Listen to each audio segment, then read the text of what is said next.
Let's talk about Zuckerberg a little bit, because he just had that kind of about face sort of on, and Facebook. They just had that kind of about face on Rogan, where he was talking about, where's that clip? That clip, yeah, right here, where he kind of says the Biden administration would call Meta to scream and curse at them to censor true information on their platforms. This is what Zuckerberg said, right? What did he say? Play it real quick, a little bit of it.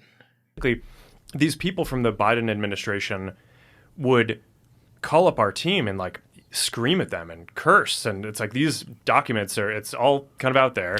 Did you record any of those phone calls? I don't think we but I think I want to listen. I mean, there are emails. the emails are published. It's all kind of out there, and they're like, and basically it just got to this point where we were like, no, we're not gonna take down things that are true. That's ridiculous. Good. They wanted us to take down this meme of Leonardo. Yeah, what do you think about this? To me, I just don't know if I don't, because Facebook didn't do the best job of, they had issues over the years with the Hunter Biden thing, right? With Russia stuff, where they wouldn't let people say this is bullshit. Like, they really chose to decide what was misinformation. It just seems weird that suddenly people are calling and screaming. I love like the simple facts, and you're like, is this... It seemed like now you're trying to seem like that wasn't happening the whole time and you weren't listening to it before type of vibe. Yeah, it's a very like convenient retelling of history. Yes. For Zuckerberg to go, so the government was saying we have to censor these things that are true. And we were like, no, we're not going to do that.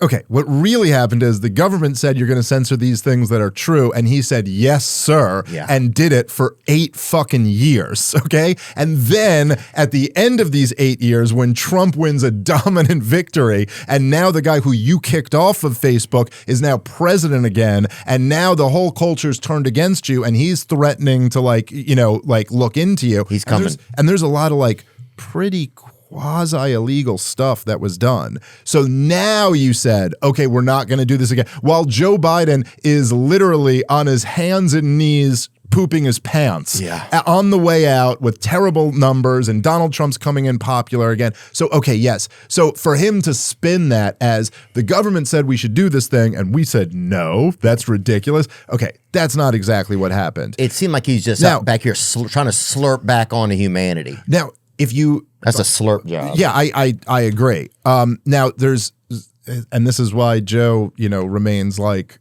the biggest show, is because he just gets these moments. But the last time he was on Rogan's podcast was one of the most interesting admissions, and it was before he had done this 180 and turned around. But when Joe asked him about the Hunter Biden thing, and he goes, so like the story with the Hunter Biden laptop, how did you guys handle that? And Zuckerberg said the FBI came to us and told us there's about to be a big Russian dump. So they must have known that this laptop was about to come out. Wow. And they went to Facebook, told them preemptively it's Russian disinformation. And that's why they censored the whole thing. And that admission is like blatant election interference by the FBI against the sitting president, which makes it even that much worse. Because on some level, like if the FBI or the CIA or someone like that was like interfering in an election, you'd already be like, okay, that's crazy, illegal, unethical, unconstitutional. Like, we don't have a democracy if we have 3-letter agencies interfering in elections. Right.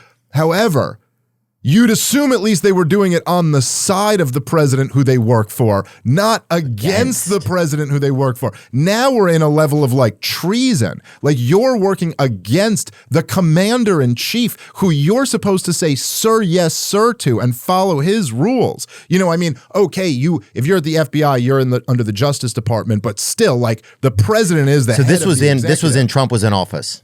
Yeah, the one I'm referring to, yes, this one. This is when, or I don't know when the podcast was, but he's talking about the Hunter Biden story, which was October of 2020. So right before the election when Trump is still in office. Okay, let's play a little bit of that.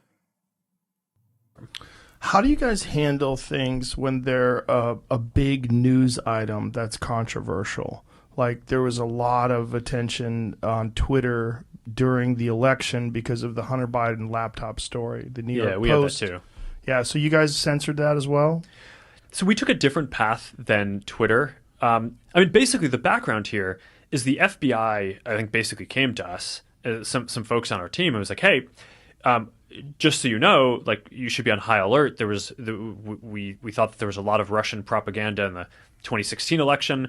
We have it on notice that basically there's about to be some kind of dump of that's similar to that. So just be vigilant. So our protocol is different from Twitter's. What Twitter did is they said you can't share this at all.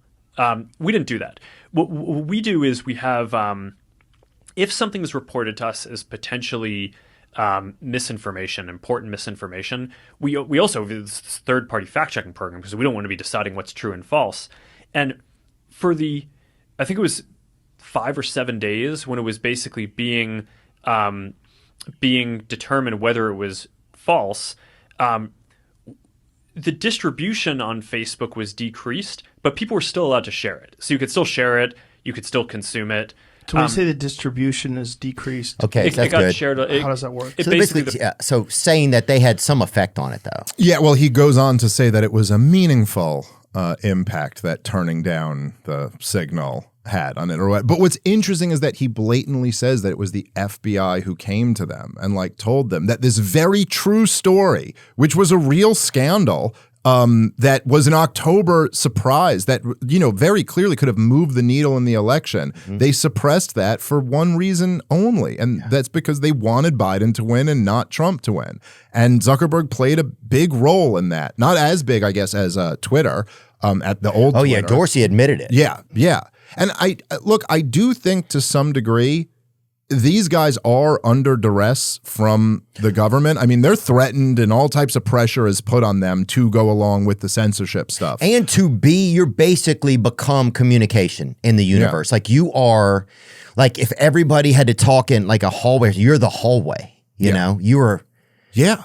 Well, and if you think about like even just if you think about how much government cares about controlling the narrative. You know, one of the things that's really interesting from the more recent clip the one we played first here, he says that they were really upset about a meme. And it was Leonardo DiCaprio. A Leonardo DiCaprio meme. Like they were really upset about that. Oh, dude. Which literally said, isn't that fascinating in a way that they're so threatened by like you making a joke about their bullshit? But if you like zoom out, right, and think about it, it's like governments always insist on monopolizing information. You know, controlling the narrative is the most important thing to them. That's more important than controlling the money or the banks or the laws or anything. It's like controlling the narrative, controlling how people think, what the kind of like the range, the Overton window of allowable opinion or what, and you see it all the time. You see they spaz out when people are just outside of the realm of allowable opinion. And even if you think about like the way our government's set up, where like, okay, the government, there's like a group of, services that the government has a monopoly on. And they had a monopoly on the schools, the post office, like even it's like wherever the information is coming from, the media, the universities, these are always the things that governments get involved in. And then all of a sudden there's a revolution. And now the public square is Facebook and Twitter and these social media. So now these people are in control for the first time of this. So of course, and what really happened was after Donald Trump won in 2016, they really started cracking down on them because they realized, like, holy shit. The guy who wasn't supposed to win won, and he did it by utilizing social media and going around the corporate media and going around the political machine just to talk right to voters. That really shook them up. And so, they hauled Zuckerberg and Dorsey and all of them before Congress. They threatened the shit out of him. I'm sure he's right that they were on the phone cursing and screaming at him and putting all types of pressure. So fine. If Zuckerberg, I would be much more sympathetic if Zuckerberg had come out on Rogan's podcast this time and been like, listen, I under the weight of this pressure, I gave in. Right. And I became like a tool for the regime to censor people, but I don't want to do that anymore. And so now I'm committing to this. I'd be like, yes, Yeah. he's a hero. But the way he kind of like yada yadas over like, anyway, the government wanted us to do this stuff. I was like, nah, man, I'm not going to do that. I'm cool, right, Rogan? And you're like, not exactly. It seemed like it almost seems sometimes the way he almost seems like a doll. Does he a little bit when you're? And I don't mean it in a bad way. I just mean it in an interesting way. I'm fascinated by the guy. I mean, the guy, I can't imagine what his life is like or what he's like as a person, or what it's like to talk with him. I would love to have that opportunity, but I'm just so curious as to like the pressure, if he feels it. They had that one moment where like they had all those families people had been solicited or whatever. Young people had been caught by traffickers or like approached by traffickers or solicitation, Can you bring that up? It was Zuckerberg before Congress. Watch the moment that Meta CEO Mark Zuckerberg apologized to the families of victims during a hearing on online child safety. That's what it was. National television, would you like now to apologize to the victims who have been harmed by your those policy? Show them the vultures. pictures. Would you like to apologize for what you've done to these good people? I'm sorry for everything that you've all been through. It's terrible. No one should have to go through the things that your families have suffered. And this is why we invested so much and are going to continue doing industry-leading efforts to make sure that no one has to go through the types of things that your families have had to suffer. Wow. Okay, that's good. I think it just seems like a robot doing it. Like that wasn't great. That wasn't a great moment. That's why I wonder, does he feel? It seems sometimes like he doesn't have a lot of feel in him. Listen, to apologize. I don't even exactly understand what they were like. I think a lot of them like lost parents kids of kids who got trafficked or something like that. And I'll have to look into that. Yeah. But that also shouldn't be done. Like an apology like that shouldn't be done with reporters flashing. I agree. And all this. I also cannot stand. I'm sorry, but I just hate the grandstanding of politicians in Congress. Like I think Zuckerberg's like response to that should have been like, you preside over the biggest war machine in the history of the world. So if you want to talk about apologizing to innocent people who have got your work cut out for you, you focus on your apologies, but I would love to invite like any of these parents, if they want to sit down in a private room after that, we can have a long conversation about this. I agree. And then like give a real moment, or like, you can't, when someone like loses their kid or their kid's or tortured or something, it can't just be like I'm sorry that happened and we are working hard to make sure it doesn't happen in the future. Yeah. You want to sit down and be like, hey, that's a great tell point. me your story. And like, don't even hear from me. Let me hear from you. You tell me your story and then I'll try to like empathize with what you've gone through. But geez. Yeah, that's a great point. They shouldn't have put him on the spot to do it right there, because that wasn't really helpful. Because they're not looking for a sincere apology. They're looking for a political stunt to be like, I got Zuckerberg to admit that he is wrong. And the families always get wheeled out for that kind of stuff. And I also don't like that the air is always like, it's always a question of what you should be censoring. And like, listen, I'm sure we would probably agree, right? Like if there are people trying to traffic kids or something like that, like, yes, okay, you'd want to kick those accounts off or report them to the police or whatever. But it's always Congress like talking about how dangerous the freedom that people have is on your site. Oh, it's so dangerous that people can communicate and you got to clamp down on this. Right. And it's like, personally, I'm much, what is it? The old, I think it's a Thomas Jefferson quote, or maybe I'm getting that wrong. Actually, it's not Jefferson, but whatever the quote was like, it might've been Hamilton, but it was like, I'd rather deal with the inconveniences of too much liberty than those associated with too little of it. Yeah. It's like, it's always like, they're always warning you about the problems of too much freedom. Oh, everyone can communicate. That means people are going to come get your kids. I'm like, I'm sure there is that concern. And like, I got little kids. I'm concerned about that stuff, but I also kind of feel like, okay, I'll handle making sure my kids don't, get, taken advantage of on the internet. And how about the government get the hell out of the way so we can tell the truth? Yeah. It was Thomas Jefferson. See, I should be sure of myself. I would rather be exposed to the inconveniences attending too much liberty than those attending too small a degree of it. Yeah, I agree. Why not err on that side of it? Yeah, Facebook has had issues. I mean, remember when there was a thing where there was like these canyons or something. See if you can look that up. They were looking up information. They were using people in Africa to look up. They were the fact checkers or whatever. And I think there was a lawsuit. Facebook content moderators in Kenya call the work torture. Their lawsuit may ripple worldwide. I'm not even sure what happened with this. When was this? Oh, it's 2023. Okay. On the verge of tears, Nathan Nkunzimana recalled. I admire you for trying. Oh, thank you. Yeah. On the verge of tears, Nathan Nkunzimana recalled watching a video of a child being molested and another of a woman being killed. 8 hours a day, his job as a content moderator for a Facebook contract that required him to look at horrors so the world wouldn't have to. Now, Nkunzimana is among nearly 200 former employees in Kenya who are suing Facebook.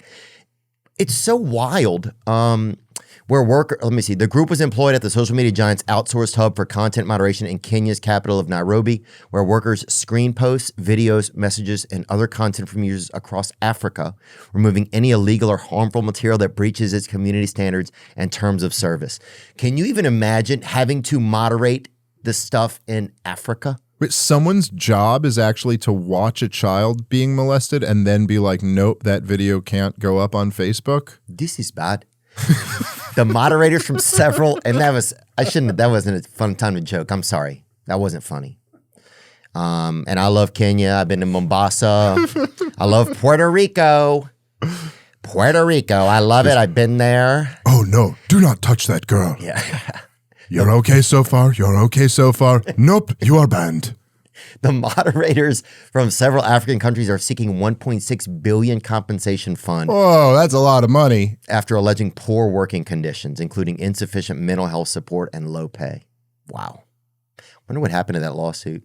If you find out that something happened, let me know. But they've had issues over there.